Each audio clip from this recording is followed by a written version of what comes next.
Welcome to the He just said Peew. 1, 2, 3, like we're just starting now, but we actually started a long time ago. Peew. I love it. Secrets revealed. Yes, today is a very special episode. Now, I want you to go get all of your friends and all of your children, especially the future club kids, over the age of 5 or 6, and because this is a very adult show, and we are going to let you in on some secrets. Well, we're about to tell everybody. Oh, yeah, but you can't tell anybody. Only the people watching can. Don't tell anybody. Okay, so these are the Only for people who have YouTube. No, only for people who subscribe to the Peew. By clicking that subscribe Click that button. subscribe. And if you haven't done it, you should support us by doing it, because otherwise they'll kill us. They will kill us. They will. The man. So these are the secrets, some of the top secrets to running a fabulous, I was going to say successful. Right. But Fabulous and successful. Successfully fabulous. It will be successful in the way that it will be fabulous. And it may even make money. But probably not. Now, if you can find a billionaire who's willing to spend all of his money to be fabulous. That's the first. Yeah, that's the first thing. And we were very good at that, always. Yeah, you were good at it. Very good at it. And it's interesting, they were always white, heterosexual men. Because they needed help. And it was a father figure thing for me, though, because they kind of always mentored me and took me on as like a son. The bad seed, and I always took them to their ruin. But there was, who was it? Rudolph, and then Frank Rocchio, and then Maurice Brahms, and then Peter Gatien. So yeah, that's the first thing, because it's not a business like normal businesses where you spend a certain amount of money on 100,000 pairs of jeans for $10 and you sell them for $30 and you have a $20 profit. It's not like that. What you're selling actually is nothing. You're selling an aura, because the admission price doesn't buy anything. You're not selling a product. Well, you are, So you're selling an atmosphere. Yeah, but it's a great business because you're selling something that has no cost other than, the high cost. Well, other than the high cost of drag queens and club kids. Yeah. Or well, and other things. And other intangibles. Yes. So,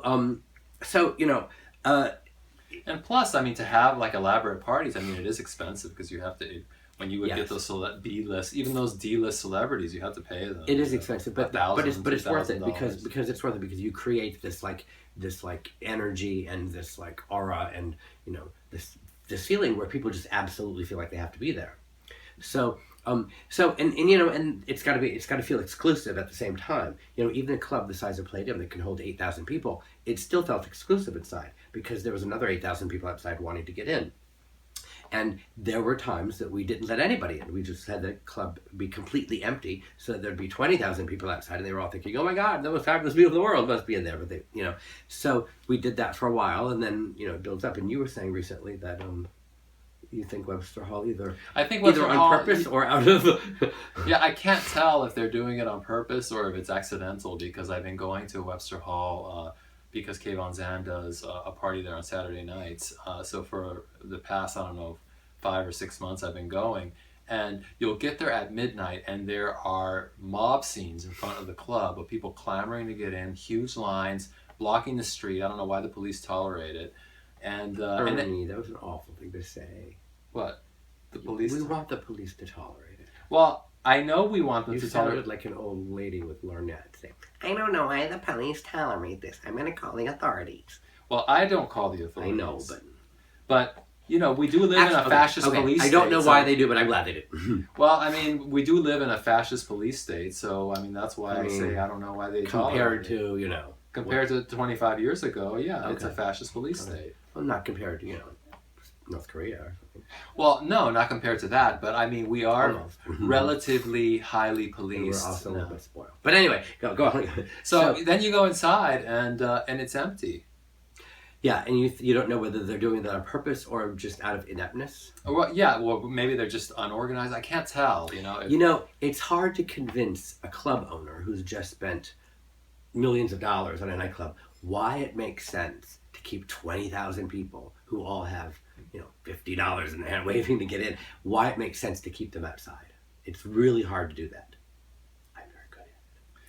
I don't think the Ballingers, who own Webster Hall, I don't think that they would go along with that reasoning, because they never did believe in it. They told me they didn't believe in it.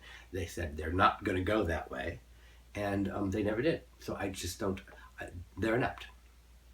I don't want to go that far as to say You that. just did. Well, I did not say Earlier that. did before the cameras on. You said they were inept. I just can't tell. If No, they're you doing said it they were on inept. purpose. No, Ernie, you said they were inept. you said they're No, inept. before the camera on, you said they were inept. I did not say that. Okay, well, it's my word against his. We'll be right back. Oh, and we'll tell you more secrets. And now a word from our sponsor.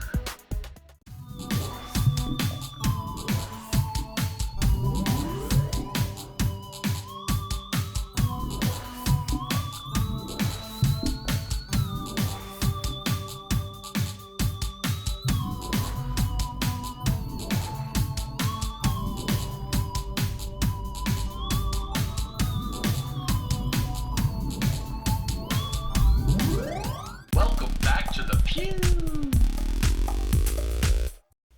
Welcome back. Welcome back to the secret version of Peew, where we're going to reveal secrets. So, now, when I first started throwing parties, in the movie Party Monster, I think it says, I know it says that James St. James is the one who told me how to be fabulous. Well, that's a lie. Is it? Yeah.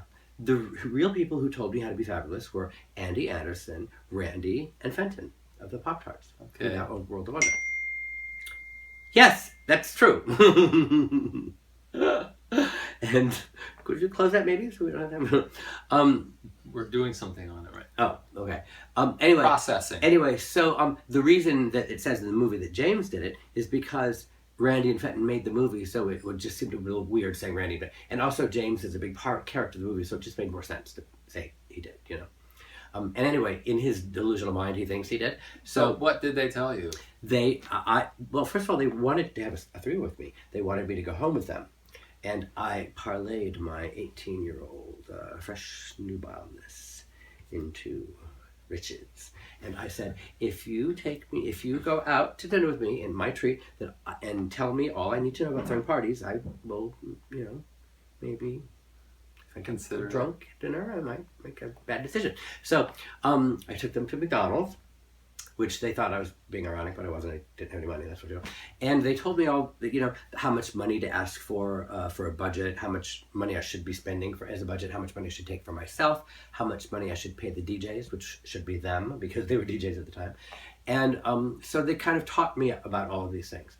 And the one thing that they told me that was really, I thought the most important thing, was that no matter what happens, everybody has to leave feeling that they've had the best time of their life. And if that means you spending all of the money that you made that night on something to make something happen, some spectacle, or giving away a million drinks or drug, anything, you do it. Because it's like an investment in your name as a party promoter, and people will go home thinking, oh my God, and then they'll come back to the next one you can ask. Right. So that was a really good one. Word of mouth. Yeah.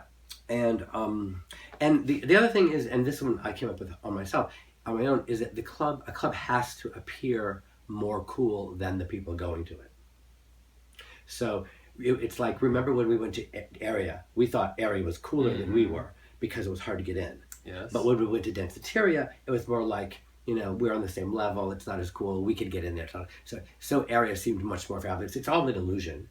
And you have to just create that illusion by doing things like lavish parties and giving away things. That's why I used to throw money off the balcony at Limelight, because it showed that the club was very rich and very, we could do anything we want. And even though it was just dollar bills. And even though the club wasn't rich, like I got yelled at for that all the time. But the appearance was that we had all this money that we could throw away. So that made the club seem cool. Got that? So now you too can be. Go out, find a rich guy. Yeah.